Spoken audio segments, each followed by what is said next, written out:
I on? I am on. Hi, my name's Tina Overbury and I'm a mom in BC and my kids are home because the teacher strike is on. And my agenda for this video is just to tell you that you have a voice and your voice matters. I'm standing in my kitchen. It's even possible my kids might come out, I don't know, because they're at home. They're not in school. And I want you to know that as outrageous as all of this is and as complicated as we might think it is, it's really not that complicated. I'm not trying to dismiss how complicated the contracts might be or how big the agendas might be. It really is just about, in this moment, I'm at home with my kids. They're not in school. The system is broken, and if you feel the same way I do, you have a voice, and I'd like to invite you to share it. So nice and simple. Here we are. Here's my family. Here's my family of 5. I have 3 children in the school system. There's my husband, Todd. He's taller than me. Guess what? We go to work.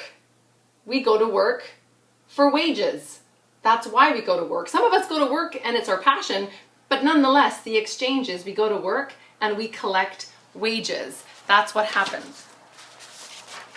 Now here's the government. The government also goes to work. Now they go to work because we vote them in. We vote them in. And they go to work for our vote and to work for money. They get paid too. It's all good. They deserve to get paid. Now here are our teachers.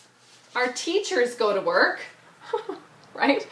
They work in exchange for money. And let's be really, well, I would say, let's be honest here, at least for me, speaking for me, teachers go to work because they like kids. I don't know about you, but I've had birthday parties in my house, and after 5 kids in my house, after 2 hours, I need a drink. If these teachers are at school with 30 kids in a classroom, some of them dealing with extra needs, they have extra requirements to help them move through the education system, they're dealing with a lot more than 5 kids in a birthday party. So I believe, and it is just my belief, but I believe that teachers that teach, they don't go to work for a paycheck. They go to work because they like kids and they deserve a paycheck. So here we are. We've gone to work for our wages. We've made a bunch of money, or some money. Some make a lot, some make a little, whatever. But a part of our wages gets spent into the big tax pool. We say we pay taxes, and we do pay taxes, but you break that down even simpler. We don't just pay taxes, we pay a piece of our wages into the tax pool. And I'm happy about that. I'm happy to pay tax. Let's be clear, I'm happy to pay tax because it's in exchange for service, a service that I'm grateful for. Now, that tax pool is governed. It's governed by our government that we have voted in. We have voted in that government. We did, right? So that big tax pool that they govern, they pay the teachers, they pay schools, they pay hospitals, they pay all that tax dollars. They're responsible for ensuring that the tax dollars that we put into that pool get spent on where it's needed. We vote them in to do that, and they get paid to do that. So there's our money, goes to the government, and then the government gives that money to the teachers in the form of wages. Okay? We pay for a service. Here's my family and your family here. We're here. And what I want you to see in this picture is we are outside this circle. We are here with our money, our tax dollars that we earned, that we pay out of our wages, and we're here with our trust.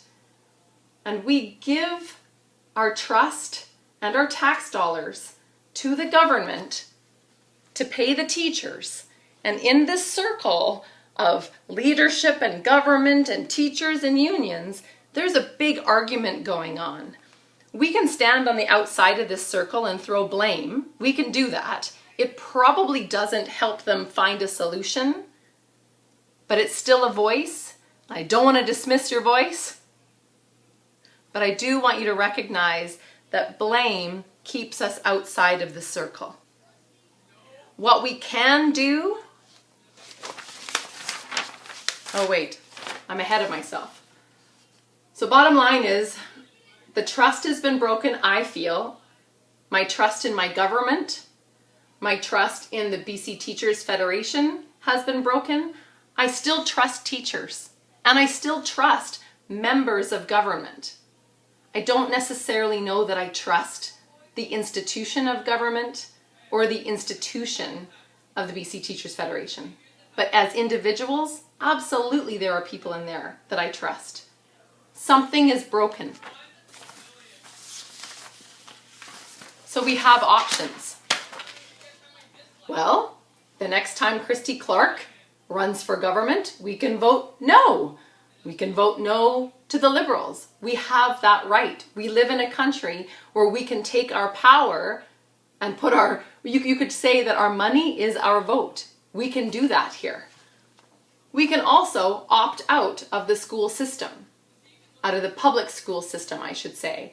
And I will tell you, I have friends that have done that. And many of you have as well. They've said, forget this noise, I'm homeschooling. Or forget this noise, I'm going to pay for the private school. Why? Because it's reliable. Because they deliver on the service. We pay for them to deliver a service, and they do.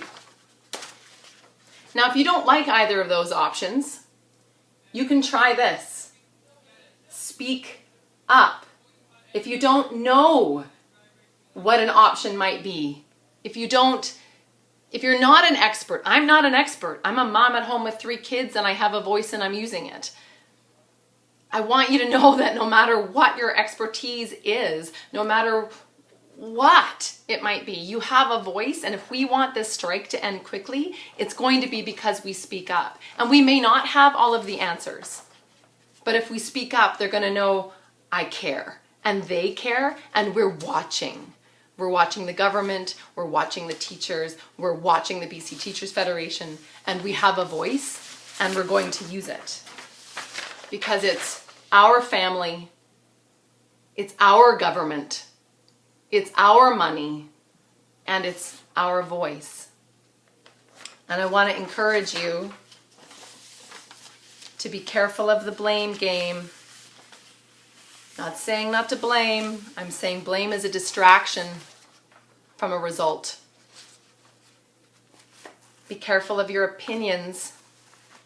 Put your mind into knowledge and share that voice and be solution focused, and we'll get somewhere. Share your voice because you matter. Our kids matter. They're our future. They are our future leaders. And what are we showing them? Leadership is learned through modeling. And my question is, what are they learning right now? We need to get our kids back in school, and we got to get our government back on track, and we got to get our teachers back into the classroom. And your voice matters. So please share it. Create a mini video like this.